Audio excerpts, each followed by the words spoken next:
ایک اسباب سے ہٹ کے, جیسے موسیٰ علیہ السلام کی مدد کی, کوئی سبب نہیں ہے, سمندر کو 2 ٹکڑے میں ڈیوائڈ کر دیا, چلو بھائی چلو یہاں سے جاؤ. جب فرعون آیا دوبارہ ملا دیا اللہ نے. اس طرح سے بھی اللہ مدد کرتا ہے. اور ایک یہ کبھی کبھار ہوتا ہے, یہ اللہ کی عادت بولو نہیں ہے. عادت اللہ کی اسباب پیدا کرے گا. اللہ کی عادت کیا ہے؟ مثال کے طور پر آپ کمارے چھڑے چھاٹ اللہ سے دعا مانگ رہے ہو, میں بھی صاحب اولاد بن جاؤں, تو ایسا نہیں ہوگا آپ کو حمل ٹھہر جائے اور بچہ پیدا ہو جائے. نا. یا کوئی لڑکی دعا مانگ رہی ہے, اللہ بغیر شوہر کے اولاد دے دے, اولاد دے دے. کوئی آ کے مولوی صاحب کہیں گے تیرا دماغ خراب ہے, شوہر کے بغیر اولاد نہیں ملتی. ہو کیا معاذ اللہ نقل کفر کہ حضرت مریم کو بھی تو بغیر شوہر کے مل گئی تھی. بھائی وہ ونس اپون اے ٹائم. کبھی اللہ ایسا کرتا ہے کہ اسباب کے بغیر مدد کر لیتا, ونس اپون اے ٹائم, ورنہ ایسا نہیں ہوتا. معجزے کرامات بہت کم ہوتے ہیں اور ان پر شرعی حکم کا مدار نہیں ہوتا. خوب سمجھ لو, شریعت جو ہمیں فیصلے کرنے کا حکم دیتی ہے وہ معجزوں اور کرامتوں کو دیکھ کے نہیں, بلکہ گراؤنڈ ریئلٹی کو سامنے رکھ کے فیصلے کرنے کا حکم دیتی ہے. معجزے کرامت صرف اللہ اپنی قدرت بیان کرنے کے لیے کہ میں یہ بھی کر سکتا ہوں, اس کے زیادہ اس کی حیثیت نہیں ہے. مثال کے طور پر آپ فرار ہوئے, کسی ملک میں جنگ چھڑ گئی, آپ بھی مظلومن فرار ہوئے وہاں سے, اور آپ نے وہ والا راستہ اختیار کیا جہاں سمندر ہے. اب کوئی کہہ رہا ہے بھائی وہاں سمندر ہے, پاگل کہاں جائے گا, آگے نہیں ہے, ادھر سے انڈا موڑ سے لیفٹ سائڈ پہ مڑ جا, ادھر سے ہوتا ہوا گلشن اقبال سے ہوتا ہوا ٹھٹھا کی طرف نکل جا. وہ کہہ رہے نہیں, میں کہاں جاؤں گا, سینڈ سپٹ اور ہاکس بے کی طرف جاؤں گا. کسی نے کہا وہاں آگے راستہ بند ہو رہا ہے. کہے گا تجھے اللہ کی قدرت پہ یقین نہیں ہے, موسیٰ علیہ السلام بھی تو اسی ٹریک پہ چلے تھے, آگے راستہ بند تھا, اس خدا نے اپنی قدرت دکھائی اور سمندر کو 2 حصوں میں تقسیم کر دیا. تو میں جب وہاں جاؤں گا آگے اللہ اپنی قدرت سے کشتیاں بھیج دے گا, اللہ اپنی قدرت سے سمندر کو پھاڑ دے گا. تو ہم کہیں گے تیرا دماغ ہو گیا ہے خراب. نہیں آئی میرا خیال ہے بات. ہم کیا کہیں گے, تیری کھوپڑی ہو گئی ہے آؤٹ.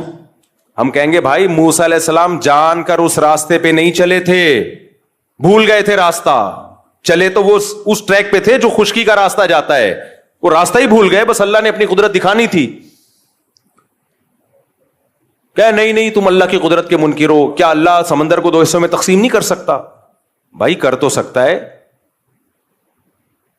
تو اللہ کرے گا, کر تو سکتا ہے, لیکن تجھے یہ کس نے کہا کہ کرے گا؟ ایک دفعہ مجھے یاد ہے کوئی مجھے مشورہ دے رہا تھا, کوئی ایسے بے احتیاطی والا مشورہ دے رہا تھا. میں نے کہا یار حالات ٹھیک نہیں ہے, اس طرح میرا جانا ایسے موقع پہ وہاں ٹھیک نہیں ہے, آج کل تھریٹس بہت ہیں, تھوڑا پرانی بات ہے, جان کا خطرہ ہے. اس نے کہا اللہ نے چاہا تو اللہ بچائے گا. میں نے کہا اگر اللہ نے نہیں چاہا تو تیرا باپ بچائے گا پھر؟ نہیں اللہ نے چاہا تو اللہ بچا لے گا. یہ تو ہمیں پتا ہے اللہ نے چاہا تو بچائے گا, لیکن مجھے پتا ہے کہ اللہ چاہتا ہے کہ نہیں چاہتا. میں بلیچ پی رہا ہوں, اللہ نے چاہا تو اللہ بچا لے گا. مجھے پتا ہے یہاں فلاں جگہ پہ دہشت گردی ہے, قتل و غارت ہو رہے ہیں, نہیں جاؤ بھائی, وہاں پہ بم پھٹ رہے ہیں, حالات خراب ہیں, اللہ نے چاہا تو اللہ بچا لے گا. تو ٹھیک ہے, بہت سے لوگوں کو اللہ نے بچایا بھی ہے. اب کراچی کے جو حالات خراب چل رہے تھے, جگہ جگہ بم دھماکے ہو رہے تھے, بنارس لوگ جاتے تھے نا, وصیت کر کے جاتے تھے کہ میں بنارس جا رہا ہوں. بنارس والا ادھر آتا تھا, وصیت کر کے آتا تھا میں انڈا موڑ آ رہا ہوں. ایسی جنگ چل رہی تھی, لوگوں نے کہا ویزے لے کے جاؤ بھائی. تو کراچی کے حالات دیکھے ہیں نا, تو اس میں کہا جاتا تھا بھائی گھر سے باہر مت نکلو. نہیں جی اللہ بچائے گا. اللہ نے چاہا تو اللہ بچائے گا, یقیناً اللہ نے چاہا تو بچائے گا, لیکن اللہ چاہے گا کہ نہیں چاہ رہا ہے یہ ہمیں معلوم نہیں ہے. تو چاہتا ہے کہ اللہ چاہے کہ میں بچوں, لیکن اللہ بھی چاہتا ہے کہ تو جو چاہتا ہے وہ ہو. تو اس لیے معجزوں اور کرامتوں پر فیصلے نہیں کر سکتے آپ. اس کی ایک اور مثال, جب ایک شرعی حکم لوگوں کو بیان کیا جاتا ہے کہ بغاوت کے لیے یا جہاد کے لیے ضروری ہے کہ آپ کے پاس پراپر تیاری ہو, دشمن سے لڑنے کی طاقت ہو.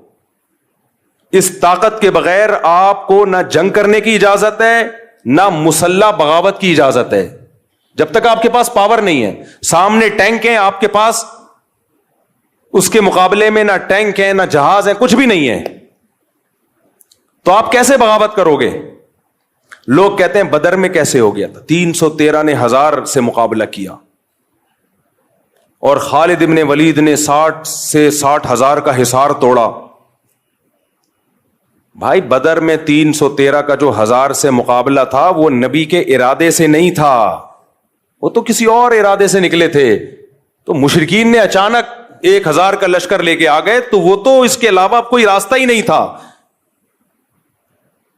تبھی پھر مدد اللہ کی طرف سے نازل ہوئی ہے۔ تو وہ معجزہ تھا کہ 313,000 پہ غالب آ گئے۔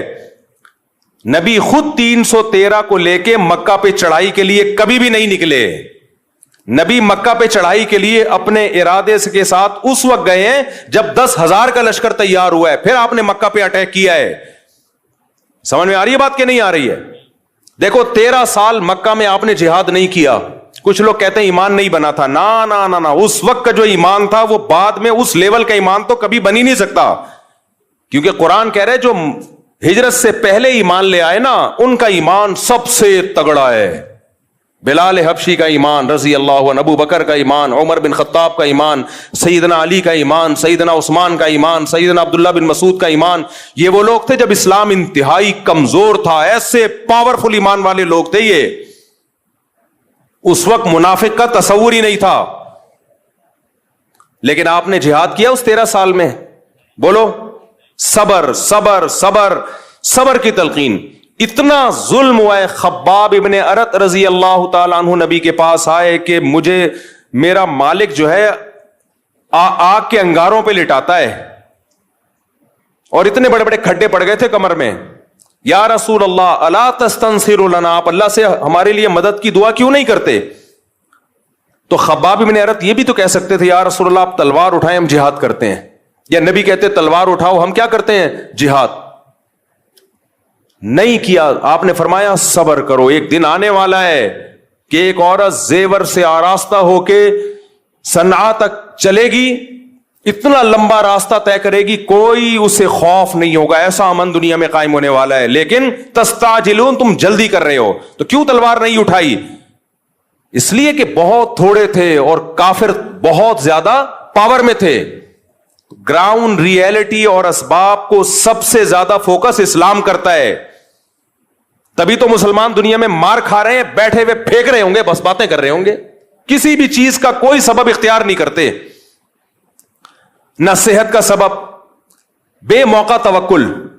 تو نبی نے مکہ میں 13 سال صبر کیا ہے کیونکہ طاقت بولو نہیں تھی، اتنے سے لوگ نہیں لڑ سکتے بھائی، اتنوں سے۔ حضرت بلال کے سینے پہ پتھر رکھے جا رہے ہیں، وہ پتھر نہیں ہٹا سکتے، اور ایسی قوم کو حکم دیا جائے کہ تم ان کے خلاف کیا کرو، لڑائی شروع کر دو۔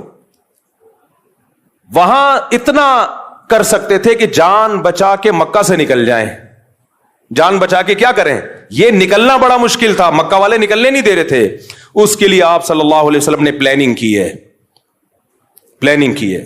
جب مشرکین نے آپ کے قتل کا فیصلہ کیا تو اللہ نے وحی کی کہ اب آپ مکہ سے نکل جائیں کیونکہ یہ آپ کو قتل کرنا چاہتے ہیں، تو اس کے لیے بھی پلاننگ کی ہے کہ مکہ اور مدینہ کا جو راستہ تھا وہ استعمال نہیں کیا گیا، کیونکہ مشرکین کو پتا تھا اسی ٹریک پہ چلے ہوں گے، نہ اپوزٹ والا راستہ جو مدینہ سے دور کر دیتا ہے، اس راستے پہ آپ چلنا شروع ہوئے۔ تو آپ تو معجزہ اور کرامت، آپ کے ہاتھ پہ تو معجزے ظاہر ہوتے تھے، آپ کہتے بھائی چلو نکلو یار، بچانے والا کون ہے؟ اللہ ہے بھائی، جس اللہ نے موسیٰ کو بچا لیا سمندر کے 2 ٹکڑے کر کے، وہ مجھے کیوں نہیں بچائے گا؟ چلو نکلو۔ نا فرمایا یہاں سے نہیں ادھر سے جائیں گے تاکہ کسی کو شک ہی نہ ہو، کسی کو وہم ہی نہ ہو۔ تو معجزے اور کرامت کے واقعات سن کے نا، یہ صرف اللہ کی قدرت پہ ایمان لانا ہے ہم نے کہ اللہ کبھی کبھار اس طرح بھی مدد کر لیتا ہے، کرنا وہی ہے جو اسباب کہہ رہے ہیں۔ کتنے شوگر کے مریضوں کو دیکھا ہے رسگلے کھا رہے ہوتے ہیں، کہتے ہیں موت تو ایک دن لکھی ہوئی ہے اور اللہ ہے بچانے والا۔ تو میں ان سے کہتا ہوں موت لکھی ہوئی ہے، تیری بہت جلدی لکھی ہوئی ہے، کیونکہ اللہ کو پتا تھا یہ شوگر کا پیشنٹ ہے، لڈو کے ڈبے کھا جائے گا، لہذا اگلی 1 جنوری سے پہلے فرشتوں کو آرڈر ہوا ہوتا ہے کہ اس کی لکھی ہوئی ہے 31 دسمبر کے 12 بجنے سے پہلے اس کو اٹھا لینا، ڈیٹ چینج نہیں ہونی چاہیے۔ لکھا ہوا تو ہوتا ہے لیکن وہ لکھا ہوا ہماری حرکتوں کے حساب سے ہی ہوتا ہے. سمجھ میں آ رہی ہے بات کہ نہیں ہے؟ موت لکھی ہوئی ہے لیکن اس میں حرکتیں بھی لکھی ہوئی ہیں کہ یہ اتنی جلدی مر جائے گا. کیوں؟ کام سارے مرنے والے کرے گا یہ, اس لیے کیا ہو جائے گا, جلدی مرے گا. تو موت کا ایک دن یقیناً متعین ہے لیکن اس کے اسباب بھی متعین ہے. سمجھتے ہو کہ نہیں سمجھتے ہو؟ تبھی مسلمانوں میں آپ دیکھ لو, موٹا ہے تو موٹا ہی ہوتا چلا جا رہا ہے, پھیلتا چلا جا رہا ہے. غیر مسلم اسباب کو فوکس کر رہے ہیں, وہ صبح اٹھ کے ورزش بھی کرتے ہیں. میں تھائی لینڈ میں گیا تو فجر کی نماز کے بعد میں نے دیکھا فل مارکیٹیں کھلی ہوئی ہیں, ایسے جیسے کھچا کھچ رش ہوتا ہے بازار میں. ابھی سورج نکلا ہے اور اس کی مارکیٹیں فل. ہمارے یہاں تصور ہے 12 بجے بھی مارکیٹیں نہیں کھلی ہوتی. تو یہ قوم صحت مند رہ سکتی ہے؟ کھائے جا رہے ہیں. میرے صرف پراٹھے والے بیانات کو فوکس کیا ہوا ہے, ورزش والے بیانات کو فوکس کیا ہی نہیں ہے. تو نہ کوئی فزیکل ایکٹیویٹی ہے, نہ کوئی, پھر بیمار ہوتے ہیں. بھائی اللہ, بیماری بھی اللہ کی طرف سے, صحت بھی اللہ کی طرف سے. اللہ بہت بڑے ہیں, یقیناً اللہ بہت بڑے ہیں, اسی وجہ سے تجھے ان لڈوؤں کی وجہ سے بیمار کر رہے ہیں, اسی وجہ سے کر رہے ہیں تجھے. تو معجزے اور کرامت برحق ہیں, لیکن یہ بتانے کے لیے کہ مایوس مت ہونا. بعض دفعہ سارے اسباب فیل ہو جاتے ہیں. ہم نے تو اسباب ہی اختیار کرنے ہیں بھائی کامیابی کے لیے, جیسے نبی نے اختیار کیے. مکہ میں جہاد نہیں کیا آپ نے, پھر غزوہ بدر میں بھی ایک اتفاقی واقعہ ہو گیا, ورنہ آپ کا ارادہ 1000 کے لشکر سے لڑنے کا نہیں تھا. پھر احد میں بھی مشرکین نے پہل کی تھی, آپ نے بڑھ کے مکہ پہ حملہ نہیں کیا. تو دفاعی پوزیشن میں آپ لڑے ہیں کہ دفاع کرو اپنا, وہ تو کرنا بنتا ہے نا, وہ تو کرنا ہی کرنا تھا, دفاعی پوزیشن. پھر غزوہ خندق میں چاروں طرف سے قبائل نے مل کے حملہ کا ارادہ کیا, تو بھی آپ نے دفاع پہ اکتفا کیا, بڑھ چڑھ کے ان پہ حملے نہیں کیے. بھائی دفاع کرو کسی طریقے سے. اس میں مشورے لیے. مشورے کیسے لیے؟ صحابہ کرام نے یہ جنگ پہلے کبھی دیکھی نہیں تھی کہ چاروں طرف سے مل کے کوئی حملہ کر لے. تو آپ نے سلمان فارسی کو بلایا کہ فارس میں تم نے کبھی ایسی جنگ دیکھی ہے؟ انہوں نے کہا ہاں ہم نے دیکھی ہے. کیا کرتے ہو؟ خندقیں کھودتے ہیں ہم تاکہ دشمن اندر نہ آئے. اب اس کے علاوہ کوئی آپشن ہی نہیں تھا. وہ خندقیں کھودنا آسان کام نہیں تھا. وہ ایسا نہیں ہے کسی بلڈنگ کے لیے ایک گڑھا کھودا جا رہا ہے, چاروں طرف وہ تمام ایریاز جہاں سے دشمن کے آنے کا خطرہ ہے, اتنے بڑے گڑھے کھودے جائیں کہ دشمن کا اونٹ اور گھوڑا ان کو کراس کر نہ سکے. یہ آسان کام تھا, جبکہ مدینہ اکنامکلی اس وقت انتہائی کمزور تھا. بھوک سے نڈھال ہو رہے ہیں لوگ, پیاس سے نڈھال ہو رہے ہیں, پیٹ پہ پتھر باندھ رہے ہیں, لیکن آپ کدال لے کے گڑھے کھود رہے ہیں. وہاں بھی تو آپ کہہ سکتے تھے بھائی یہ تو بہت مشکل کام ہے. مدد کا وعدہ کس نے کیا ہے؟ بولو, اللہ نے کیا ہے. مدد کا وعدہ اللہ نے کیا ہے تو اتنی ٹینشن نہیں بھائی. بس تھوڑا بہت مشورہ میں نے لے لیا حضرت ابو بکر سے, حضرت عمر سے. باقی فارس کے لوگ کیا کرتے ہیں ایسے موقع پہ؟ وہ تو ہے کافر. ہم لوگ ہوتے ہیں بولتے کافر کا بچہ ہے, اس کی ٹیکنالوجی کو کاپی کر رہے ہو, کافر کے بچے ہو. ہم ایسے ہی کہتے ہیں نا, وہ کافر کا بچہ ہمیں بتائے گا کہ ہم نے کیسے جنگ لڑنی ہے. تو حضرت سلمان فارسی مومن تھے, لیکن جو اسٹریٹجی تھی وہ کس کی لے کر آ رہے تھے؟ فارسیوں کی, جو اس وقت آگ کی پوجا کرتے تھے. تو نبی نے وہ اس کو قبول کیا کہ بہترین سجیشن ہے.